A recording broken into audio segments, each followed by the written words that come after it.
Welcome to the Movement PT Coffee Cast, where we sit down and talk about physical therapy, health, and whatever else comes to mind during our coffee-infused conversations.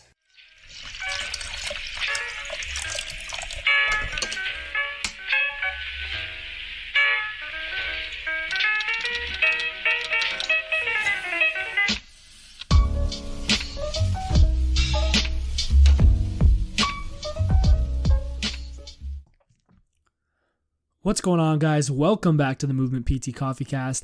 My name's Dalton, and I'm coming at you with the first EspressoCast of 2020. I know it's a little bit delayed.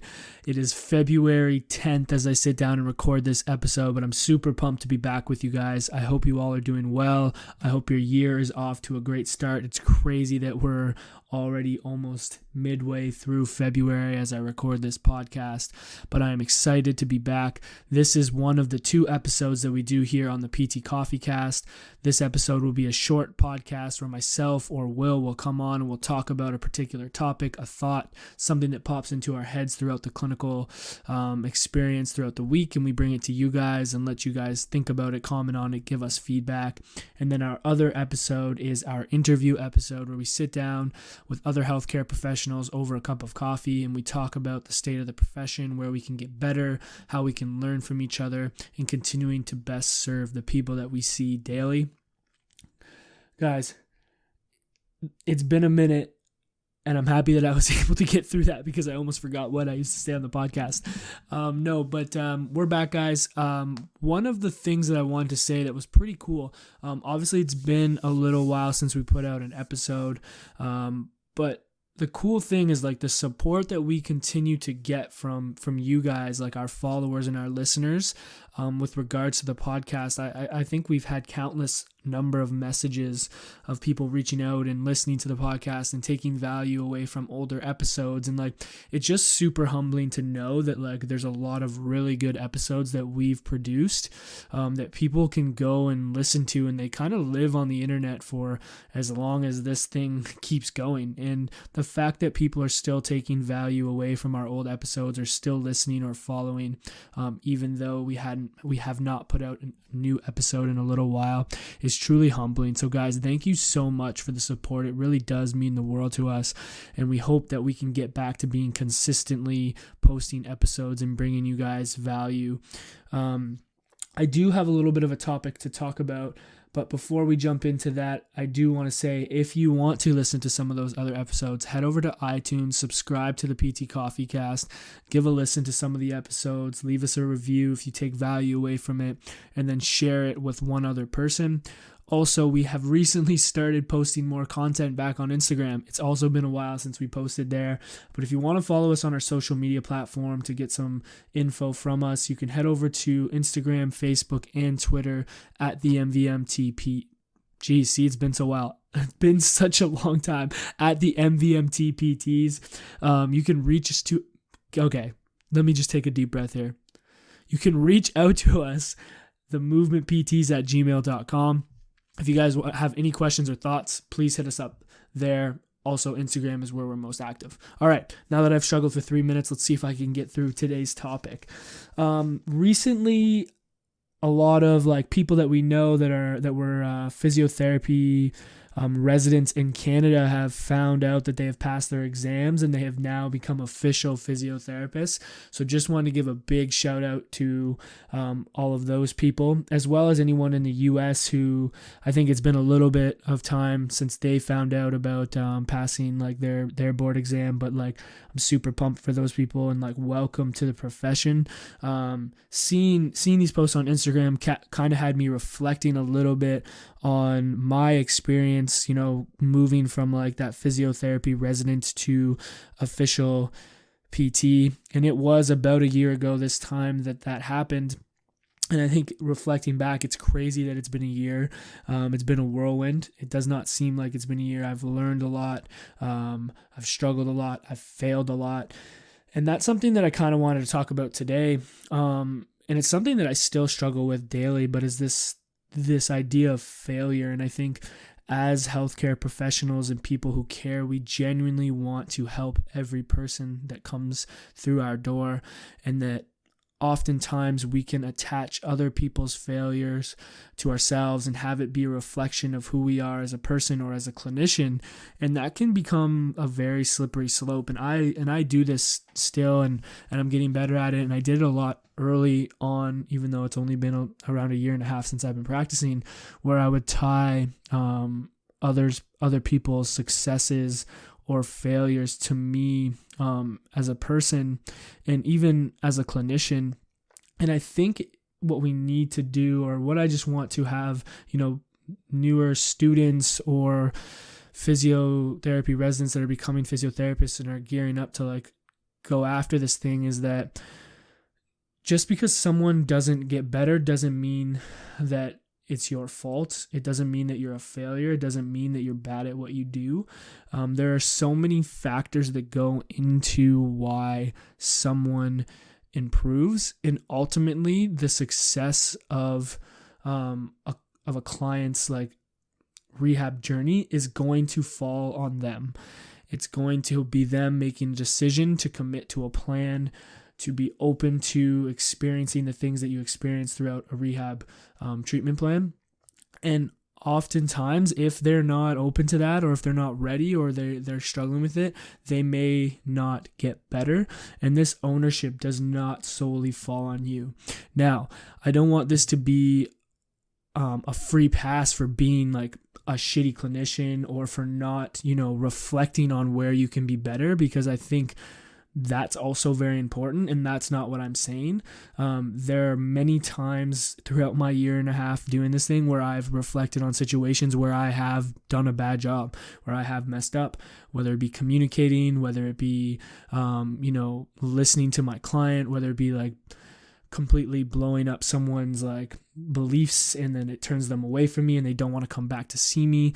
Like, there are times where I have failed and made mistakes that I could have done better to help someone. So I don't want people to think that like all the ownership is on that person, or that you're not responsible for anything, because that's definitely not true. And you need to be constantly reflecting and updating your knowledge and trying to be better so you can better serve people. I'm not saying that, but I know how easy it can be to swing the other way, where you're putting your, value as a clinician, or your value as a person based on whether someone succeeds or fails. And that's also not a good thing. So you don't want things to swing too far in either direction. And this is something that, had happened to me recently, where I got caught up in it, and I was feeling pretty bad. Like, I was feeling pretty bad about myself.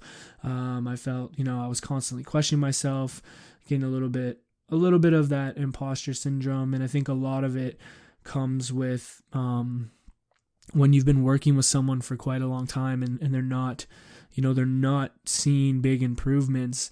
You start to feel like you're failing.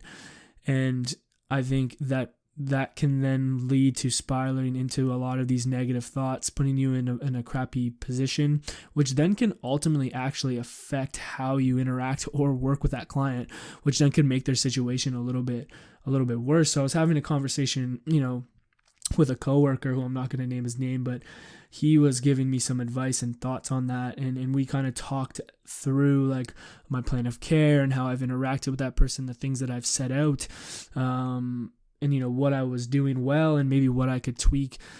And after kind of going through that, I realized that, hey, you know what? Not all of this is on me. And there was some critical not mistakes, but some things that the client that I was working with was doing that was leading to, let's say, the delay in the recovery that was out of my control.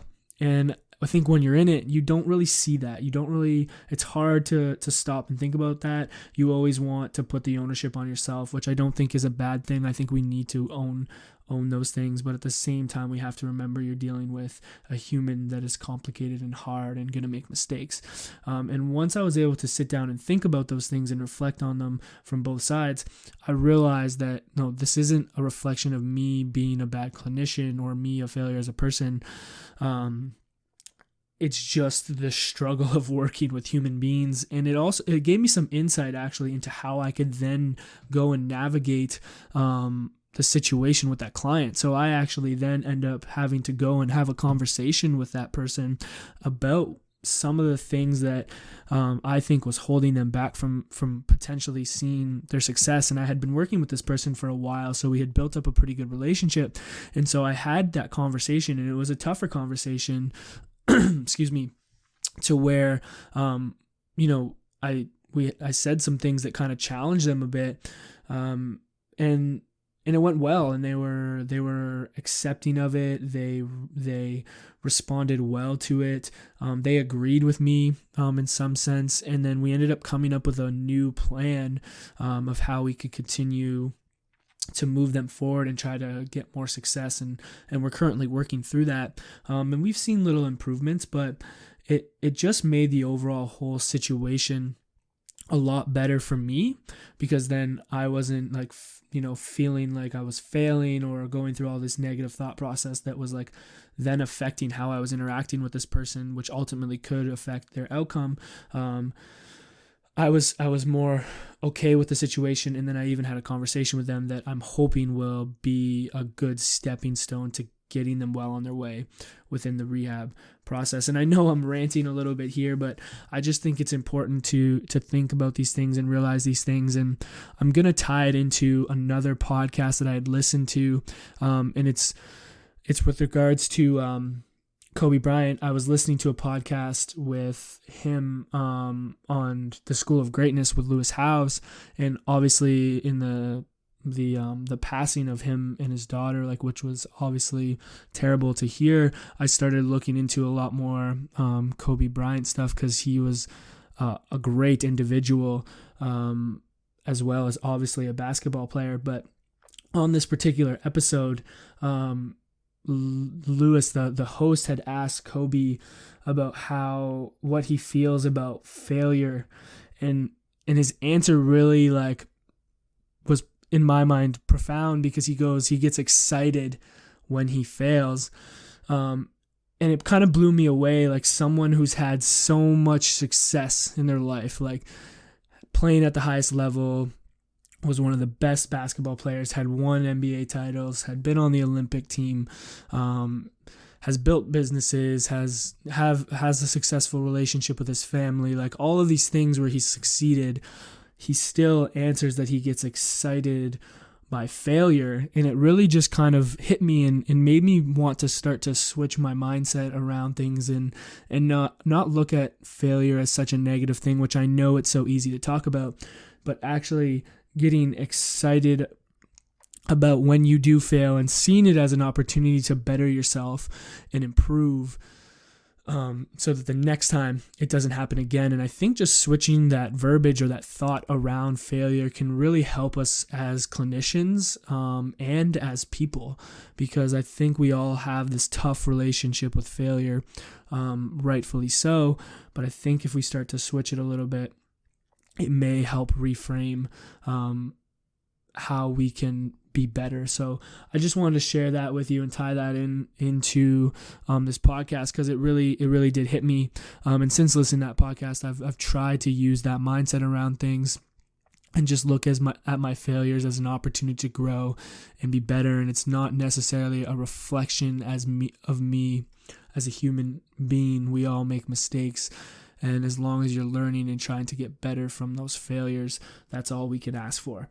So I'll link that podcast in the show notes, because it was really good. And if you guys want to check it out, you can give it a listen. But I'm going to wrap it up there, guys. Hopefully you enjoyed this episode. This is the first episode of 2020.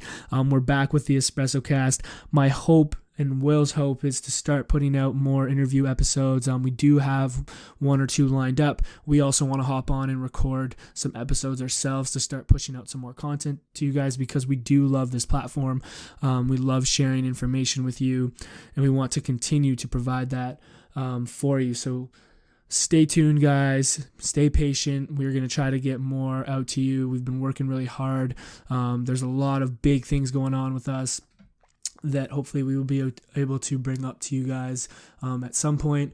But trust us, we're working hard and we want to get more podcasts out to you guys. All right, you know where to find us: Instagram, Facebook, and Twitter at the MVMT PTs. And if you liked this episode and took value away from it, or any one of our other episodes, please head over to iTunes, subscribe, leave us a review, and share an episode with one other person. All right, guys, go on. Be great. We love you. Peace.